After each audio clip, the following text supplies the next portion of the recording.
Good morning everybody, le docteur Rando Redotto depuis la cour du palais communal de Conseillon. J'espère que vous vous portez tous merveilleusement bien. Aujourd'hui, Metacom. Nous allons commencer par un commentaire de Pav G from Paris. Salut Pav G from Paris, j'espère que tu te portes bien. C'est un commentaire qui remonte à 2 mois et Pav from Paris dit Rando, je te conseille la série Marco Polo.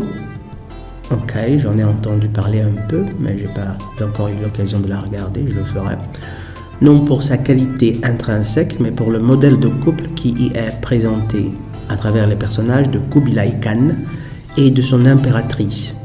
C'est en somme ce qu'aurait pu et ce qui aurait dû rester, ce qu'aurait dû rester être un couple.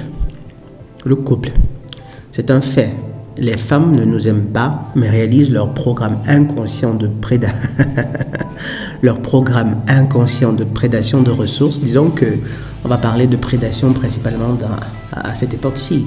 Par le passé, c'était pas vraiment de la prédation, c'était une utilisation, on va dire une utilisation juste et équitable, qui n'était telle que parce que justement sous le contrôle autoritaire et attentif du mari, dans le sens à cette époque où elles acceptaient le leadership de l'homme. C'est clair que ces ressources, elles les utilisaient avec équité et justice. Aujourd'hui, elles ont eu la liberté, elles ont embrassé Satan et c'est justement, comme tu le dis, un programme inconscient et de plus en plus conscient de prédation de ressources mentales et matérielles pour enfanter.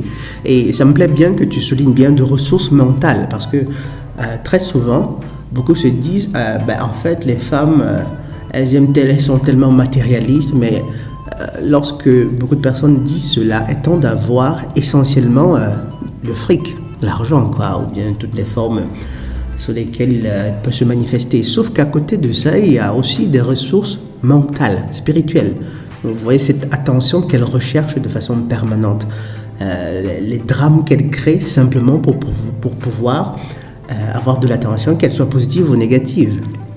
Et vous devez savoir que à chaque fois qu'elle vous met dans un état de colère ou bien dans un état émotif puissant, elle tire carrément de votre énergie. Ce n'est pas visible, mais elle tire littéralement comme une sangsue. Elle tire de votre énergie, qui se trouve dans votre champ électromagnétique.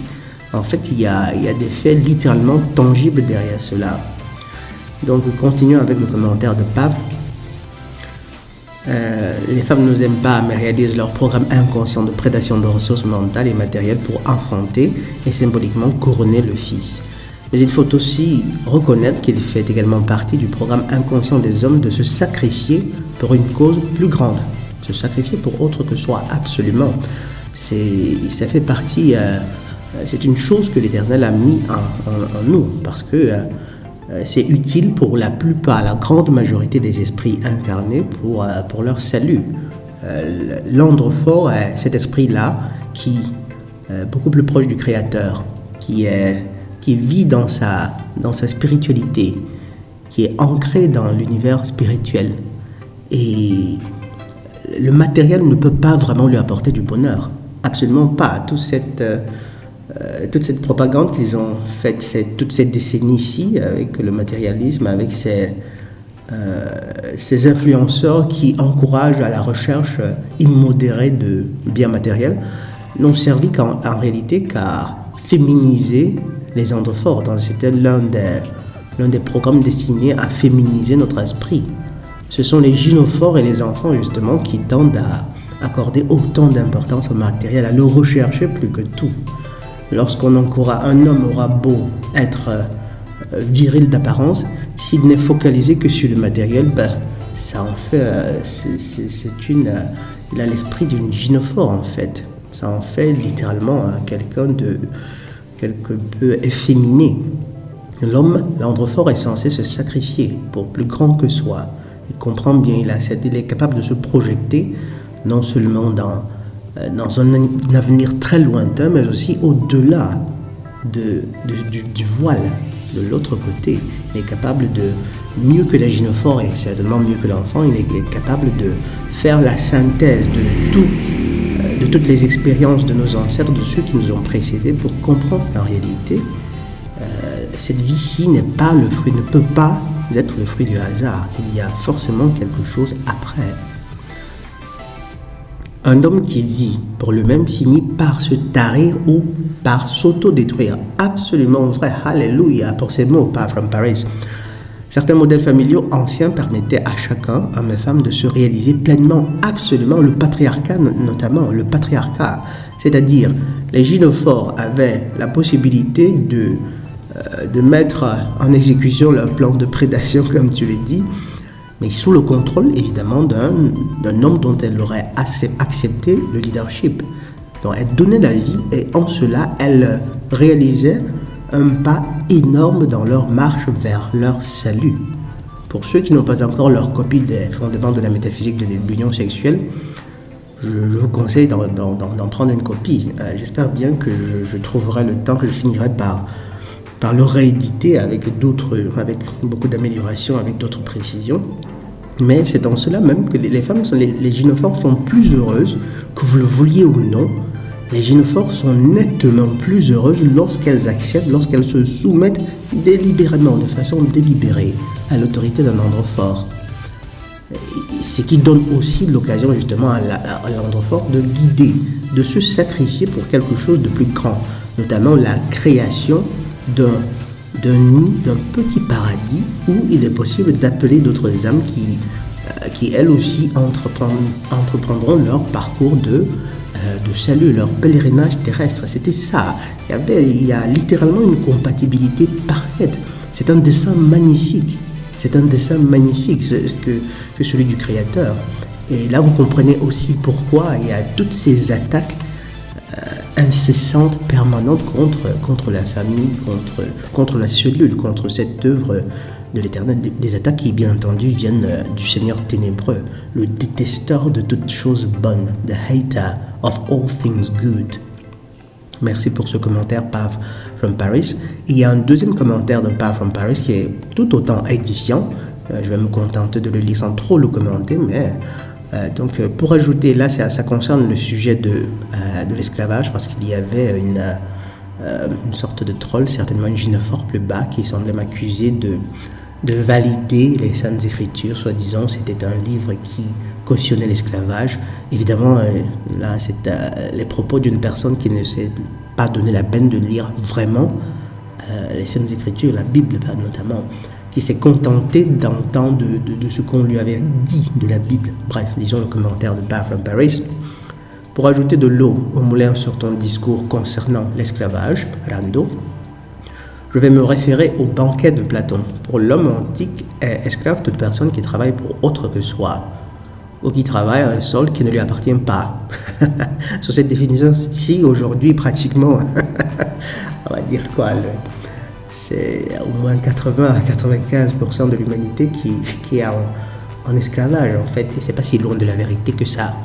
Un homme du second siècle avant Jésus-Christ considérait n'importe quel salarié moderne comme esclave, justement, c'est tout. D'où la célèbre idée de Platon, l'homme ne travaille pas parce qu'il est esclave, il est esclave parce qu'il travaille. Façon de dire que nul ne naît esclave. Au final, dans le monde moderne, on a à peu près la même proportion salariés libéraux qu'il existait d'esclaves hommes libres sous Rome. En réalité, rien n'a vraiment changé. Dans le monde antique existaient toutes sortes d'esclaves. Certains étaient pauvres et d'autres très riches, voire plus riches que bon nombre de citoyens, absolument. Il n'existait aucune justification dans les textes saints des atrocités qui ont été commises de part et d'autre du globe au nom de la race, de la religion ou des idéologies plus modernes. Tout à fait, absolument. Justement, en ces temps-là, on n'a pas de témoignages, il n'existait pas, par exemple, de scénarios tels que des individus qui utilisaient de jeunes bébés comme appât pour des crocodiles, simplement parce que c'était des fils d'esclaves. Ce qui se pratiquait par exemple aux États-Unis. Donc qu'un individu mette l'esclavage tel que conçu dans la Bible, ou bien tel qu'il se pratiquait, disons, par le passé, sur le même pied d'égalité que l'esclavage qui a été pratiqué aux États-Unis ou bien pendant la traite négrière, c'est aberrant, c'est simplement aberrant. Mais après, qu'attendre d'autres d'un esprit dans une forte mesure dévoyé. On n'attendrait pas mieux. Et évidemment, les personnes qui pensent ça, qui mettent justement ces deux formes d'esclavage sur le même pied d'égalité, que dire, leur conception en dit long sur ce qui se passe dans leur tête. Donc je continue. Dire que la Bible cautionne la traite négrière est une absurdité. C'est aussi mal connaître l'histoire de cette traite, car au sein même de l'Église, déjà assez corrompue, l'esclavage barbare qui était fait des Noirs ne faisait pas l'unanimité, loin de là. Aussi a-t-on cyniquement laissé aux Juifs l'intégralité des postes logistiques, histoire d'avoir les mains propres. Exactement. Les Juifs les Khazars en fait. C'est même au nom de cette même Bible, je crois aussi, qu'un moine portugais avait plaidé la cause au Vatican des Amérindiens pour interdire la traite des natifs américains. Si seulement un type de cet acabit avait pu être présent au moment de la création des premiers ports marchands des côtes africaines, on aurait peut-être échappé à bon nombre de meurtres. Bref, non et renom, la Bible ne cautionne pas la barbarie. Lisez-la donc, merci Pave. Après, ce que les religions font de ces textes, c'est tout autre chose. D'ailleurs, et pour clore, voyez-vous objectivement un seul foutu texte dans la Bible qui légitime la création d'un clergé d'une hiérarchie religieuse? Non, absolument non. C'est simplement magnifique. Après, il y en aura, ils s'en trouveront qui m'en voudront parce que je leur dis qu'en réalité, ils devraient sortir justement des carcans de la religion, ce qui n'équivaut pas à renoncer pratiquement au texte sacré. C'est deux choses complètement différentes.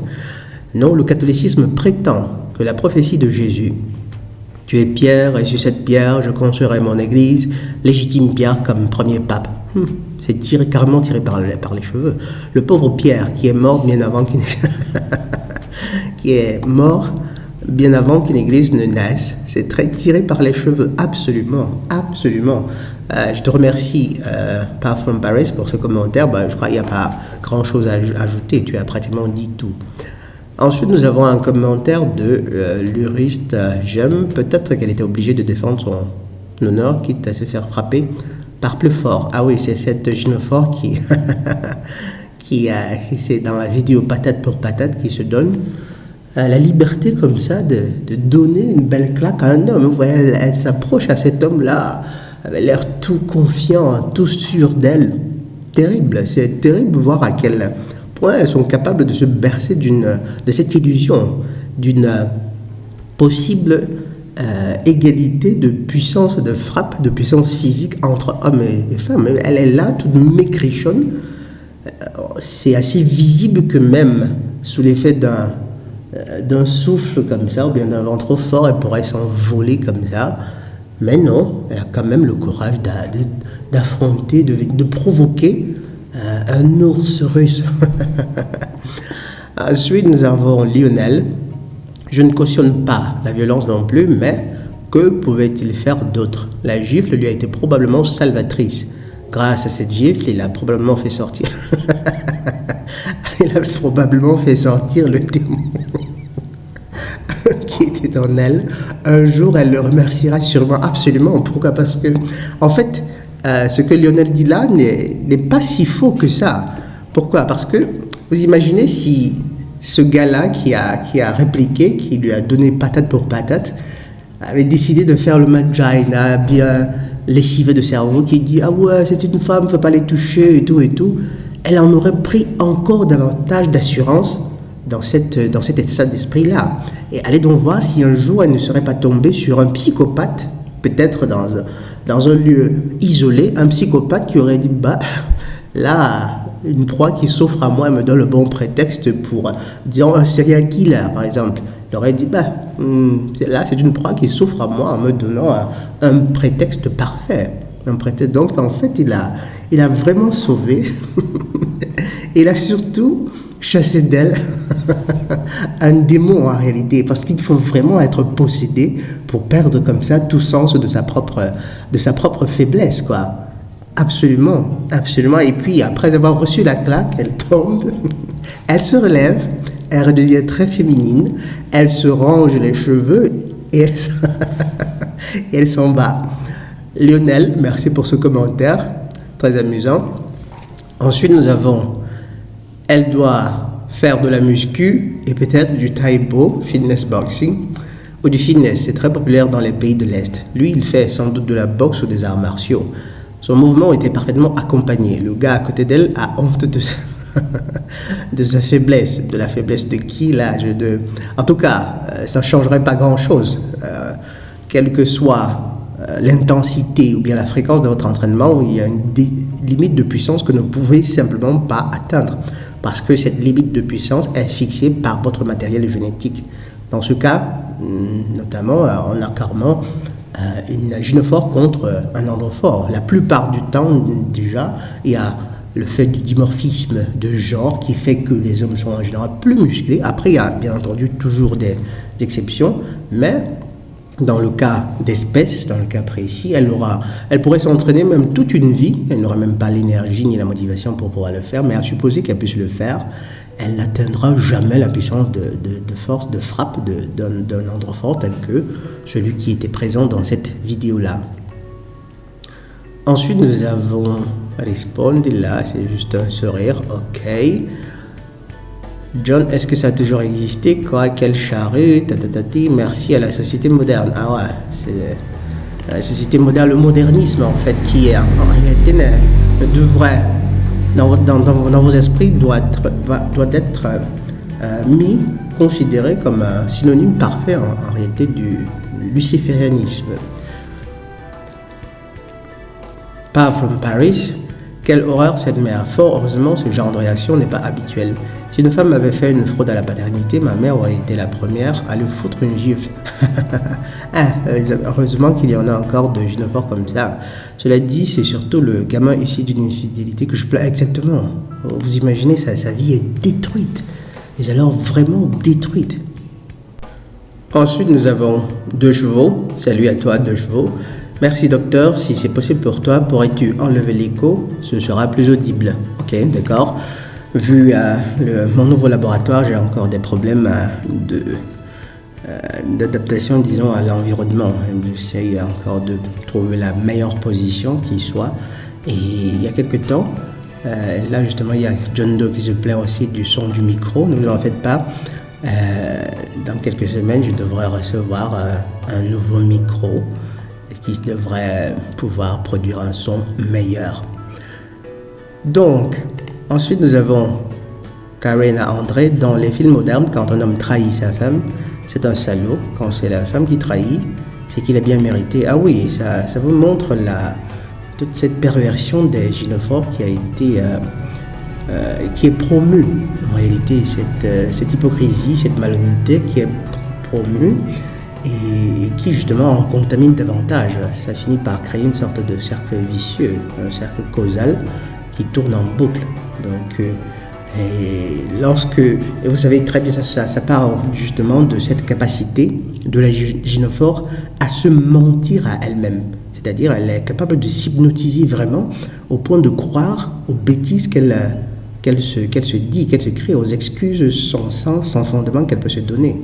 C'est-à-dire que justement, lorsque ça va arriver à un androphore d'aller avec une autre femme, c'est un connard, c'est un porc, c'est un cochon, c'est un ci, c'est un ça. On n'essaiera même pas de comprendre qu'en réalité, là, vous avez en face de vous un homme qui pratiquement peut-être depuis 6 mois n'a pas reçu une quelconque tendresse de son épouse, qui doit travailler chaque jour, qui doit souffrir de s'entendre insulter devant ses enfants, ses amis, ses collègues par une personne à qui il donne tout.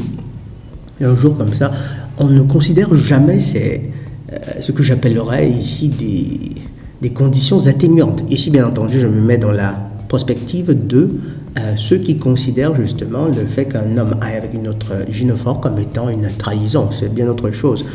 Mes chers amis, vous devez, là ce sera notre débat, vous devez savoir quelles les prérogatives que l'Éternel vous a données. Absolument.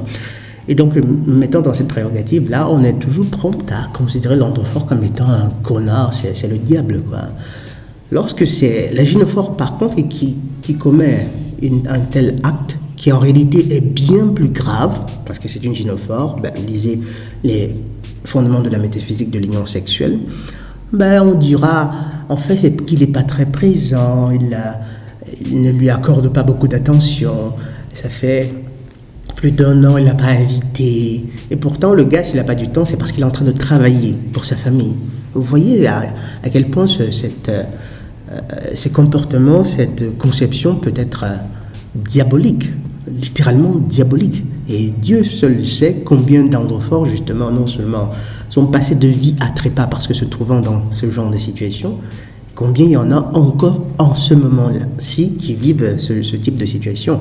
Et en passant, tous les hommes mariés, tous les androphores mariés, vous savez, vous avez notre plus grande compassion. Tenez le coup, essayez d'être noble de cœur, recherchez l'Éternel et soyez toujours forts. Ne négligez pas la pratique sportive, développez le stoïcisme, les vertus du stoïcisme, et c'est ce qui aura l'effet de vous rendre plus fort et de regagner un tant soit peu de respect de la part de votre épouse qui, sans aucun doute, a cessé de vous respecter si vous êtes marié depuis plus de, on va dire quoi, 5 ans. Bref. Ensuite, nous avons Cafard, bizarre comme pseudonyme. Peut-être a-t-elle joué la ruse. Maintenant, elle peut déposer plainte avec preuve vidéosurveillance. En fait, oui, je crois bien qu'en réalité, c'est pas qu'elle l'espérait recevoir. Vous devez savoir que plus que toute autre personne, les gynophores détestent l'humiliation publique. Et donc, elle n'aurait pas voulu être humiliée de cette façon-ci. Quelque part, elle comptait sur la présence d'autres mangina qui l'auraient secouru. Sauf que les gars ils sont restés tout tranquilles et tout. Mais je ne crois pas qu'elle espérait une certaine condamnation. Pourquoi? Parce qu'on se trouve en l'Est, en Russie. Là-bas, ils n'ont pas encore été complètement lessivés de cerveau. C'est en Occident que le gars, sans aucun doute, se serait trouvé dans un pétrin vraiment énorme, quoi. Il aurait probablement fait de la prison pour ça. En Russie, pas encore. Et vivement que la chose ne dégénère pas autant là-bas. Ensuite, nous avons Reddy Shabazz. J'espère que tu vas bien, Reddy Shabazz. Merci pour le conseil, de rien. Et nous avons ensuite Wondernice qui répond à Lionel. Lionel qui disait « Tu as tellement raison, Doc, le temps est tellement un luxe qu'il vaut mieux travailler sur soi et pour soi, sur et pour soi, afin de s'améliorer pour être fier de soi-même. » Ah oui, absolument. Être fier de soi-même, et à cela j'ajouterais, pour qu'un jour, lorsqu'arrivera le moment de passer de vie à trépas, que vous en alliez la tête haute, c'est-à-dire heureux de rencontrer vos ancêtres, d'être sur le point de rencontrer vos ancêtres, vos pères, ceux qui vous ont précédés, et aussi le Créateur.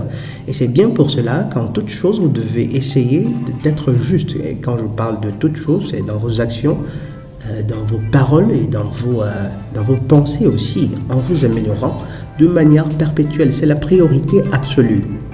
Et considérez aussi que si vous ne le faites pas, quelle que soit la gynophore que vous avez épousée ou bien qui est à vos côtés, elle cesse de vous respecter. Pourtant, en le faisant, vous faites d'une pierre deux coups. D'abord, vous avez des résultats concrets, parce que c'est mathématique, mais à côté, vous gagnez en estime, en appréciation, non seulement de cette personne-là qui vous est proche, il y en a, mais aussi de la part de votre entourage en général. Sans compter encore que vous devenez un exemple pour les plus jeunes qui vous regardent. Parce que vous devez savoir qu'il y a toujours plus jeunes que vous qui vous regardent. Peut-être que ne le savez-vous pas, mais vous n'en êtes pas conscient. Il y a toujours, que ce soit un voisin, que ce soit un jeune dans la rue qui va vous voir et voir en vous quelque chose qui va vibrer, qui est en harmonie avec son âme. Donc pour être fier de soi-même, il n'y a qu'en étant complètement construit et qu'en étant suffisamment solide spirituellement, psychologiquement et matériellement, qu'il est envisageable de se consacrer à une gynophore à notre époque. Absolument, absolument. Car la majorité d'entre elles sont malheureusement désespérantes. Ah oui, malheureusement désespérantes. En fait, désespérantes, je crois que là, tu as utilisé un euphémisme. Elles sont désespérées, désespérantes, ennuyeuses et pesantes, quoi. C'est-à-dire, même d'un point de vue intellectuel, il est en général difficile d'avoir des conversations profondes avec des gynophores, combien même elles seraient instruites, même avec les plus instruites. Vous avez plus de chances d'éveiller leur attention si vous vous mettiez à parler de Kim Kardashian, de chaussures, de vêtements, que si vous vous mettiez à parler de métaphysique. Vous aurez l'air ennuyeux à leurs yeux. Et Wonder Nice de répondre à Lionel, ce que tu es suffit. Tu es tellement merveilleux et suffisant que tu penses faire et être plus pour apporter plus à ta future partenaire. Et ce, avant de la connaître. Avec un tel état d'esprit, tu mérites d'avoir déjà ce que tu veux là tout de suite. Alors pourquoi chercher ce qui te cherche sans cesse? Pourquoi attendre de prendre ce qui te revient de droit et que tu mérites alors que cela attend juste que tu l'accueilles? J'ignore ce que Wonder Nice essaie de dire ici, mais là c'est encore confus. Lisons davantage. Si tu penses ne pas mériter quelque chose, pourquoi tu l'obtiendrais? Et si tu l'obtiens, pourquoi tu le garderais? Quelle raison ferait que cette chose que tu désires vienne à toi et reste? Et si tu penses pas être suffisant pour celle-ci, donc c'est facile pour des rangs de l'observateur client sensé de faire croire que tu n'es pas suffisant, puisque même pense pareil de... Je crois bien que ce commentaire vient d'une gynophore. Vous voyez à quel point c'est décousu, quoi. C'est-à-dire, c'est le type de gynophore, le prototype qui est tombé sur quelques vidéos ou quelques manuels de métaphysique et qui essaie justement, qui essaie après de s'exprimer sur la chose, n'ayant pas compris, parce qu'elles ne sont pas portées à la spiritualité, évidemment, elle se met à blatérer, à raconter des choses sans sens, en utilisant des concepts à tort et à travers. Je vous exhorte à lire ce commentaire, par exemple, et à lire l'un des commentaires de Pav J. from Paris, pour voir justement quelle peut être la différence entre les procédés cognitifs d'un androphore et ceux d'une gynophore. Vous allez voir que les commentaires de Path from Paris, en général, toujours, c'est littéralement, c'est logique, ça suit une logique, un sens, il y a un fil d'Ariane. C'est-à-dire, vous ne vous perdez pas. Là, vous avez quelqu'un, là, c'est complètement, les concepts, seulement ils sont emmêlés, désordonnés, littéralement de la cognition de gynophore, quoi. En fait, c'est que du peu que je peux tirer de ça, elle semble reprocher à Lionel le fait, ou à Dr. Ando ou à Kylian Sensei, le fait que si on exhorte les androphores à s'améliorer, c'est parce que ils ne se considèrent pas encore comme étant complets. Justement, elle se place donc dans la prospective de ces New Agers qui se disent « Ah non, nous sommes déjà parfaits ». L'Église, ou bien les textes sacrés nous ont rabattu les oreilles avec l'idée suivant laquelle on serait des pécheurs. Nous, on est bien, on est parfait. C'est des conneries, évidemment. C'est les discours de ces New Agers-là. Pourquoi? Parce qu'il est certes vrai qu'on devrait non pas s'accepter tel qu'on est, mais se comprendre, avoir un peu de compassion et d'indulgence envers soi-même. Ce qui ne remet aucunement en question la nécessité de travailler sur soi-même. Parce que tout observateur objectif, toute personne qui fasse des introspections, au moins, on va dire annuelles, se rend bien compte que nous sommes bien loin de la perfection. Chacun de nous, parfois, peut voir que là, je sais que le chemin à suivre, le chemin bien, le chemin harmonieux, le chemin du bien serait celui-là, mais ça m'est difficile de le suivre. C'est une faiblesse. Et c'est sur ces points-là que chacun de nous est appelé à travailler. Je vais prendre un exemple vraiment banal, le péché de comment ça s'appelle, des là, ça me vient simplement en Italie, de gourmandise. Voilà par exemple. Je sais très bien que lorsque je me trouve devant un bon plat de mon plat préféré, du vôtre si vous voulez, je devrais me contenter d'une très petite portion. D'une seule portion, voilà, une poignée de main, ça devrait être suffisant, mais c'est difficile. Je dois me faire violence pour ne pas en prendre, pour ne pas bisser, pour ne pas trisser. Et c'est l'amélioration dont on parle, c'est apprendre à me contenter justement de ce dont a besoin mon organisme. Pourquoi? Parce que ça fait du bien à moi, mais aussi à mon environnement, parce qu'après je ne serai pas malade, je vivrai plus longtemps avec les personnes que j'aime, et je serai aussi un exemple aux personnes qui me regardent, à une progéniture éventuelle. C'est dans ce sens qu'il est important de s'améliorer justement. Rester dans l'idée suivant laquelle on serait déjà parfait, il n'y a rien à améliorer, c'est des conneries. Beaucoup, lorsqu'ils écoutent ça, ils vont se dire « Ah ouais, toutes mes journées sur mon fauteuil, sur mon canapé, devant la télévision avec des popcorn, là, il y a Wonder Nice qui a dit que je suis déjà parfait, pourquoi me déranger? On prend des kilos, on amasse, on amasse, ah non, je suis parfait. Ah Wonder Nice. Lisons quand même le troisième paragraphe de son commentaire. As-tu déjà vu quelqu'un qui a déjà ce que tu veux te dire que tu ne que tu ne peux pas, n'est pas suffisant, ne mérite pas d'avoir ce que tu désires, toujours déjà malheureux, frustré. Je lui dis même, si tu suis, adopte leur forcément, c'était toujours des gens frustrés. Déjà, Wonderness connaît-elle un seul être humain sur la face de cette terre qui ne soit pas frustré, qui ne connaisse pas de frustration? Évidemment, les enfants mis à part. À t'entendre, on dirait presque qu'il n'existe pas de frustré. Ça existe, ces frustrations existent. Et c'est justement en essayant de s'améliorer physiquement, psychologiquement, mentalement, matériellement, qu'on se met à l'abri de ces frustrations-là.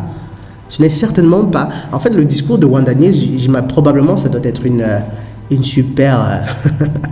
une super grosse de celles-là qui disent j'ai des rondeurs, je suis grosse, je suis obèse, je suis belle. C'est-à-dire, on n'a pas le droit de leur dire que si tu perdais quelques kilos, tu te sentirais mieux. Là, ce serait, comment ils appellent ça, de la grossophobie. Voilà. On n'a pas le droit de leur dire qu'en réalité, c'est une affaire de santé. C'est une question de bien-être, de santé, littéralement. Littéralement.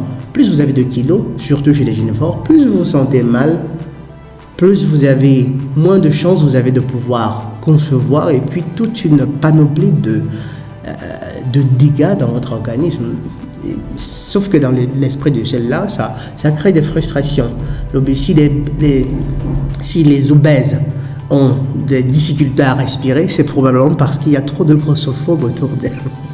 Si elles ont de la peine à faire les escaliers, c'est parce que l'architecte, il était grossophobe, il n'a pas fait, il n'a pas voulu mettre d'ascenseur, ou bien il n'a pas voulu mettre des fauteuils pour escalier, pour les vieilles personnes. Vous voyez les fauteuils dont je parle. Ou alors si dans un avion on lui demande de payer 2 places, c'est parce qu'en fait le concepteur de places, des dimensions des places, est un grossophobe. Pour comment se permet-il de ne pas faire des places pour des super XXL larges? Arrêtons un peu, Wonderness. Bref, c'est intéressant, reste quand même intéressant ce commentaire. Donc pour ceux d'entre vous justement qui voudraient avoir la preuve ultime de cette différence de capacité de raisonnement et de cognition, je vous en prie, comparez le raisonnement de cette Wonderness, qui d'après moi est une gynophore. Après, peut-être que il en existe aussi quelques cas d'autrefois qui peuvent être autant... qui peut produire des raisonnements tout autant décousus, mais mon hypothèse est que ce sera une gynophore.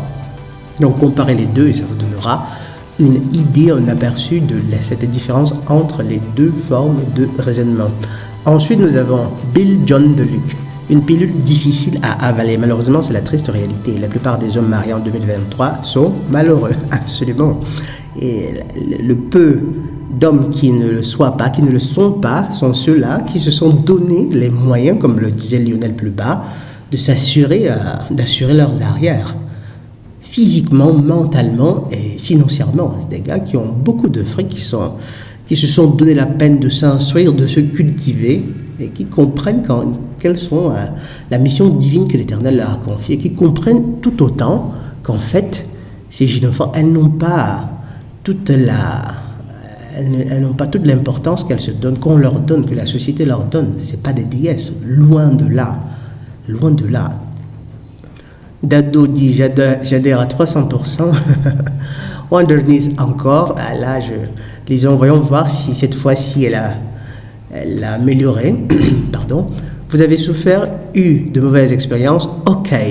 Là, je crois que je vais faire une petite pause avant de reprendre ce commentaire parce que je crois que je l'avais déjà aperçu et j'avais peut-être même déjà commencé une réponse à cette vidéo que j'ai dû interrompre. Je crois que je vais faire une petite pause avant de lire ce commentaire de Wonderness. Voilà, c'est fait.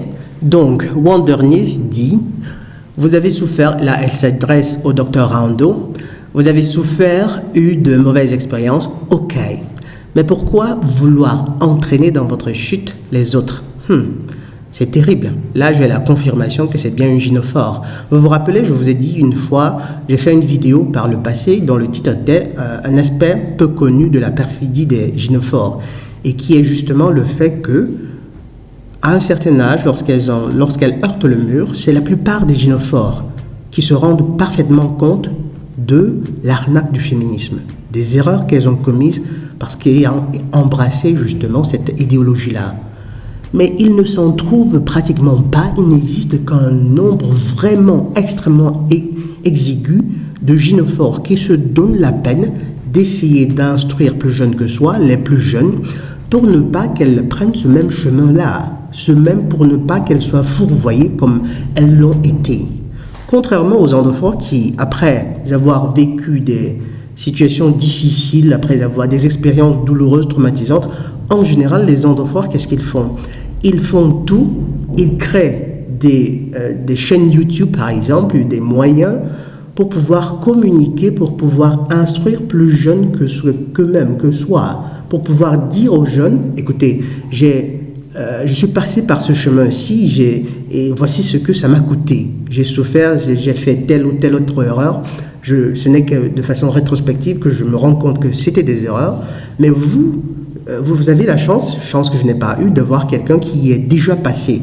Vous n'êtes pas obligé de commettre les mêmes erreurs. Évitez ci, évitez ça, évitez ça. C'est quelque chose de naturel chez les endophores. Pourquoi? Parce qu'ils sont vraiment aimants. Parce qu'ils aiment vraiment. Ils servent l'Éternel. Les gynophores, elles, pas du tout. Pas du tout. Et c'est terrible. Lorsque vous lisez justement, mais pourquoi vouloir, et là c'est Wanderness, mais pourquoi vouloir entraîner dans votre chute les autres? C'est-à-dire, pour elle, pour Wanderness, si je parle des gynophores ici, c'est en réalité essayer de les entraîner dans ma chute. Parce que dans son esprit, je suis un être déchu pour avoir souffert, du fait que je sois en train d'essayer d'instruire plus jeunes que moi, ou bien des personnes, disons, plus jeunes, non seulement du point de vue de l'âge, mais aussi du point de vue, disons, cosmique. Pour elles, c'est les entraîner vers une chute, quoi. Elles ne conçoivent pas un tant soit peu la possibilité qu'en réalité, je sois en train de rendre un service qui est d'une très, très, très grande utilité. Une grande utilité non seulement pour les individus pris à part entière, mais aussi pour l'œuvre de l'Éternel. L'œuvre de l'Éternel, vu qu'ici, en tout moment, je mets toujours un accent sur la nécessité de renouer et de rechercher l'Éternel du mieux que nous pouvons, de nous améliorer chaque jour pour nous approcher de l'idéal de sainteté que l'Éternel attend de nous. Et de quelle façon? Pas en allant dans des églises, dans des mosquées ou dans des synagogues, en aimant la personne qui se trouve autour de nous.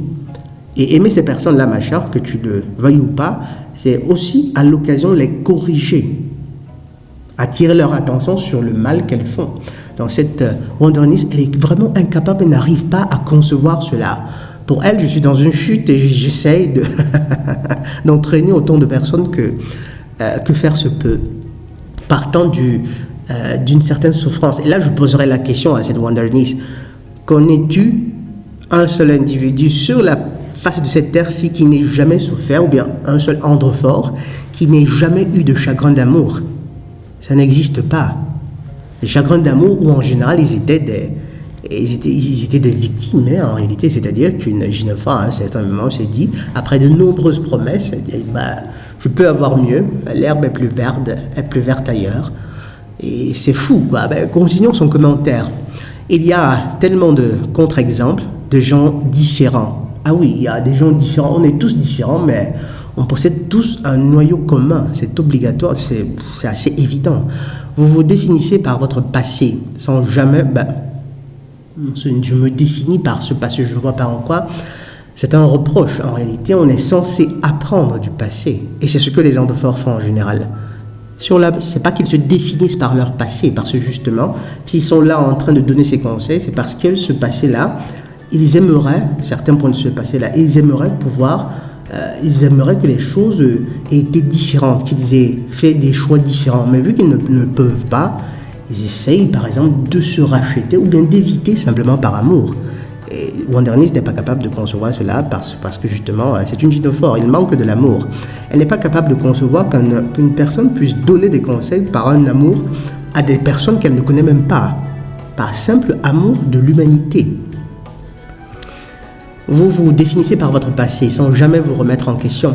Sans jamais me remettre en question, non.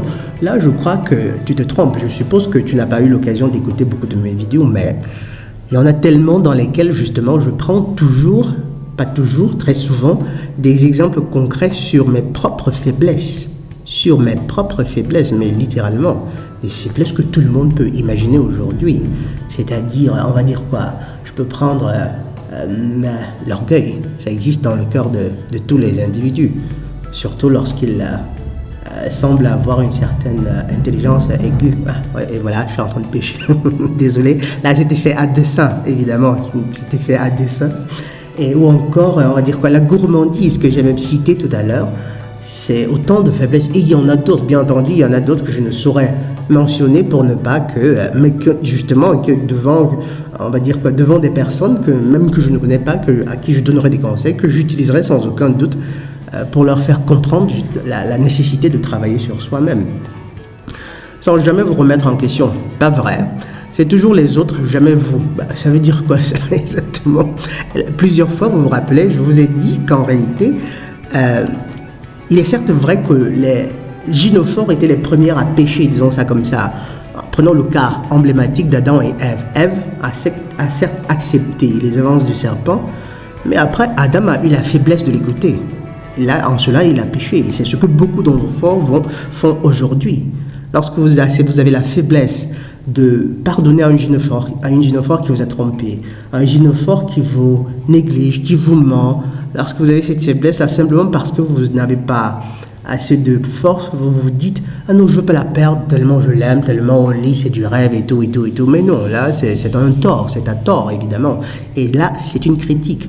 Lorsque je parle jusqu'à hier, par exemple, je parlais encore de ces masses d'abrutis de Camerounais qui criaient dans des stades parce que, soi-disant, leur équipe de rêve avait gagné, je ne sais pas quoi. Un comportement qui dénote d'une vacuité existentielle qu'il est difficile même de désigner ou de qualifier. Là, ce sont des critiques qui sont aussi et surtout faites aux androphores. Donc, une fois de plus, ce que tu dis n'est pas vrai. Ensuite, nous avons votre état d'esprit idéologique ne vous apporte pas la paix, point de bonheur. Ne vous apporte pas la paix, point de bonheur. Je te garantis, Wandernis, détrompe-toi. S'il est des individus qui vivent un certain bonheur, disons, bonheur pour autant qu'on puisse atteindre le bonheur dans cette sphère de matérialité, je te garantis que j'en ferai parmi. Il y a très peu de personnes qui réussissent, qui peuvent vivre seules sans être vraiment heureuses. Réussir à vivre seules. La plupart essaieront de trouver quelqu'un pour ne pas supporter la solitude. Donc en général, ce sont ces personnes-là qui vivent même seules, qui ont plus de chances de trouver un certain bonheur. Après, ce serait à approfondir, mais je t'assure, détrompe-toi, mais de la façon la plus absolue sur l'idée de, soi-disant, l'idéologie ne m'apporte pas la paix et le bonheur et tout, et tout, et tout. Ça, cette idéologie, comme tu le dis, m'en apporte beaucoup. Peut-être pas de bonheur, parce que rechercher même le bonheur, c'est très enfantin, c'est très féminin en réalité. Ça m'apporte de la sérénité. Et notamment ici, c'est pas que de l'idéologie, c'est l'amour de l'éternel, l'amour de ses lois immuables. C'est cela qui m'apporte littéralement de la sérénité, une sérénité qui est même un fait biologique. Vous vous rendrez compte, mes chers amis, plus vous recherchez l'éternel, avec toute calopistie, avec tout amour, avec la volonté de faire bien les choses, sans faiblesse cependant, d'aimer votre prochain, au moins autant que vous-même. Ça vous apporte avec de la sérénité. Lorsque vous apprenez, par amour pour l'éternel, à vous détacher de l'idéal de matérialisme qu'on nous a inculqué depuis le berceau, je vous garantis que ça vous apporte littéralement de la sérénité, de la paix. C'est là le plus important. Espérer trouver le bonheur, c'est puéril. Après, venant d'une gynophore, je le comprends. Ce sont elles qui, la plupart du temps, se disent qu'en fait, en épousant, soi-disant, l'homme de leur vie, en fait, là, elles seront heureuses, elles vont découvrir le bonheur. Et 1 an, 2 ans après, elles vont divorcer en disant, je ne suis pas heureuse, comme si on était ici pour être heureux. C'est terrible. On est ici pour apprendre, pour grandir. Or, il se trouve qu'on grandit mieux, justement, en vivant des frustrations, des souffrances, et ci et ça. Évidemment, des souffrances qui restent dans les limites, dans le seuil fixé par l'Éternel. Il ne faudrait pas que quelques masochistes m'écoutent me disent Mais écoute, et qu'ils disent, le docteur Rondeau a dit que la souffrance, ça fait du bien. Allez, fouettez, assénez-moi les coups les plus violents, apportez-moi un silice. Je vais mettre en pratique la recherche de douleur. Non, je ne parle pas de ça, attention. Bref, c'était une parenthèse. Ensuite, nous n'avons aucun changement, toujours cette souffrance et même pensée, souvenir en boucle. Souvenir en boucle. Ah, là, c'est vraiment une c'est terrible. Je risque de ne plus lire, là, comment je vous laisserai le soin de commenter. Elle dit toujours cette souffrance et même pensée, souvenir en boucle. Parce que bien entendu, à force de produire des vidéos, on se répète, on redit des choses. Très cher Wandernis, il est un principe biologique, physiologique, psychologique. En russe, ça se dit Pavtarenie mat uzichania. Autrement dit, la répétition est la mère de l'apprentissage. Et il se trouve même justement que de profession juste enseignant. C'est par la répétition justement, c'est pas parce que ça c'est amusant ou plaisant ou que sais-je encore de répéter très souvent les mêmes choses que je le fais. Non, c'est parce que c'est de cette façon-là qu'on instruit, c'est de cette façon-là qu'on apprend. Et dis-toi bien que parmi les personnes qui apprennent de toutes ces choses que je dis ici, je suis la première. Parce qu'à force et comme le disait un enseignant en moi, donner la connaissance, c'est la chose la plus belle. En fait, parce qu'en fait, c'est un cadeau que vous faites à d'autres personnes, mais dont vous ne vous séparez pas. C'est très beau. Au contraire même, vous offrez ce cadeau, seulement il vous en reste, et plus encore, plus vous en donnez, plus vous en avez en vous. C'est simplement magnifique.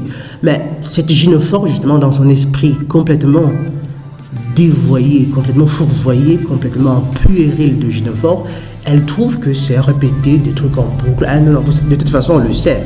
Elle s'ennuie comme ça, toujours plus facilement. Dans une certaine mesure, je ne te blâme que partiellement. Il n'y a aucune issue ni fin à cette folle rancune, déni. Mais non, c'est pas de la rancune. C'est une quête de justice. Nous devrons passer par là afin d'assainir les relations entre Androphore et gynophore. Obligatoirement. C'est pas de la rancune. C'est une soif de justice, d'équité. Évidemment, ce concept, tu ne le comprends pas. Tu ne peux pas le comprendre, en fait. Juste une prison, une illusion. Pourtant, la cellule n'est pas fermée, encore moins à clé. Pourquoi vos idées vous font du mal? Pourquoi les ressasser si vous acceptez votre prétendue réalité? Pourquoi choisir de voir qu'un type de malheur, là où il y a une infinité de types de malheurs et de joies diverses et variées, tant de femmes et d'hommes de vie, de relations différentes, mais s'arrêter sur un seul point, changer votre perception des choses et de vous ainsi que celle des autres et vous changerez de vie. Passer tout son temps à ressasser une illusion n'est pas vivre la vie. Ouh là là, oh mon Dieu, on peut être bête à ce point. En fait, elle n'est pas bête, elle est, comment dire ça, elle n'est pas non plus particulièrement intelligente, mais elle a une puissante capacité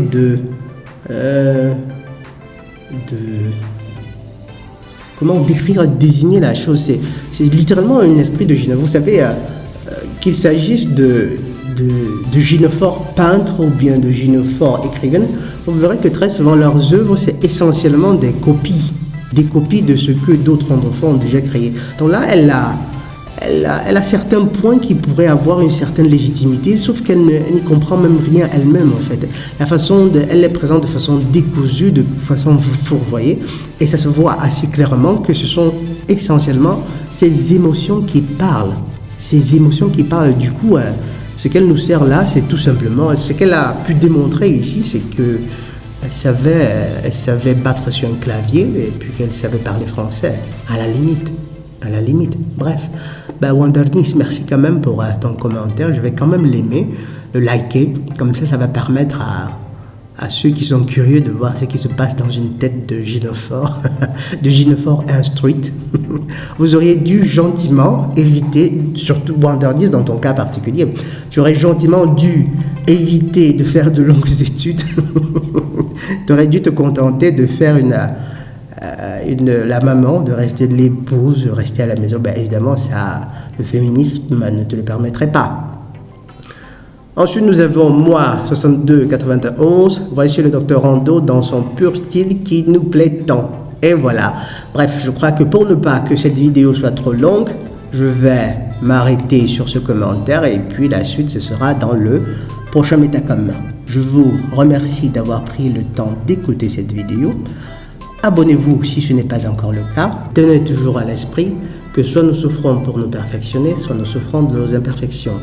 Le docteur Rando Ridotto depuis la cour du palais communal de Conseillune. Sawabona et la paix de Ya.